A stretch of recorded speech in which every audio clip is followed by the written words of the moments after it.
Coach, obviously a great feeling to pick up a win, and a kind of exciting way to do it, to come from behind. And in that third quarter, got down a couple of scores, and this team showed its resiliency and its fortitude. And just talk about what that meant to the team. Well, one of the words that we've injected into this program since the day I got here was grit, and grit is being able to overcome adversity. Even when you fall down, can you get back up? And it was, it kind of came out in that game, where we've been battling all season, but to be able to battle back and be on the good end of the score showed that resiliency and that grit that we're talking about, and that's part of the progression of what we're trying to do with the culture of the team, and in this season specifically, as we're just trying to learn to win. And game one we got behind pretty early, but we had a lot of meaningful reps later in the game, especially by our young running back.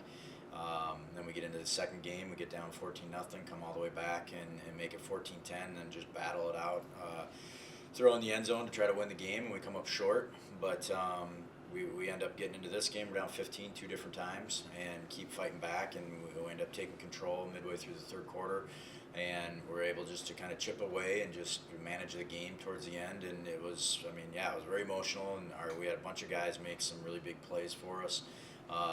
Look really good on the stat sheet as well. Some of those things that we just really haven't been able to put together since I've been here. So it was fun to be able to see that happen. Do you feel it was kind of a complete game? Not complete, but as in offense, you got your passing numbers, I think, around that 265 for Ben, and then 100, was it 85 or something like that from the rushing, somewhere in there. So you got, both departments looked really well. Yeah, we wanted to. Our goal was to run the ball 40 times in the game, and we hit that exactly. And we wanted to be very efficient in the passing game, to where we could have established the run game to open up the pass game. And I think the Ben was highly efficient. He didn't throw for 300 yards, but that's not what we want to do. If we want to just be efficient, I think he threw for close to 250 and 3 touchdowns, no interceptions.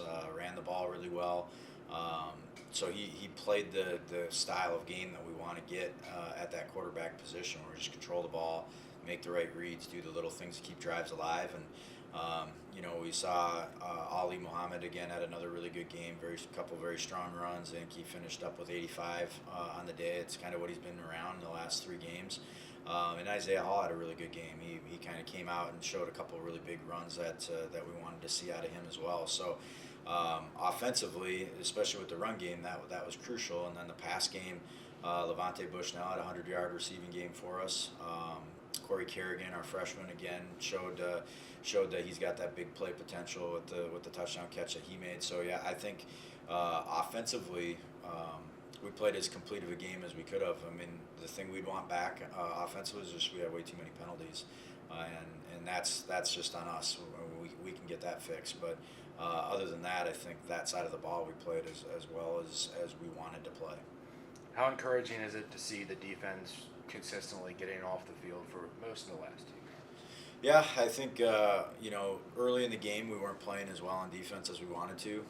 We were making too many unforced errors, which are for us on defense is missed tackles, missing our gap fits and our assignments and things like that. But to credit to Coach Bagnell, their staff and their team is they came out and had a really good game plan, showed us some things that we hadn't seen from them before, and got us on our heels, and we had to do a lot of adjusting and fixing to get us there. And the greatest thing about football is we have halftime, and it gives us a chance to get regrouped and settle the troops down a little bit, make our adjustments, and then come back out. And really, even other than their 1 touchdown drive in the third quarter, that again was on us. We gave them a shorter field. They converted 2 of their 3 third down conversions were on that drive, and they were longer yardage conversions. If we stop them on one of those conversions, then I think we controlled the entire second half. So I thought our guys did a great job of getting off the field. I think we had, I want to say 6 3-and-outs. 40% of their drives were 3-and-outs. So when we can get that and keeps our guys fresh, gets the ball back to the offense, and does all those little things. And we had 2 interceptions, 3 quarterback sacks. So some of those negative plays that we've been yearning for, we were able to have those as well. What do you guys have to do to stop this Crookston offense? And I mean, how excited maybe are they for a different challenge this weekend? You know, we watched film yesterday on the game, so we haven't gotten into the next game mode yet with our guys. But Crookston will offer us a whole different beast to have to contend with, especially on offense, or their offense and our defense in terms of the triple option and things of that nature. So we got to get back to the drawing board. I thought we did a pretty good job of doing well against the run last year against Crookston. We gave up some big time passes down the field. So we have to keep getting better. And I think our guys are, now the confidence is just slowly building every week. And once you have confidence, then you can kind of do anything if you just do it right. So they'll be ready to go. There's no doubt about that. Does it help to know that you also have that factor of Jose that can kick it from just about anywhere?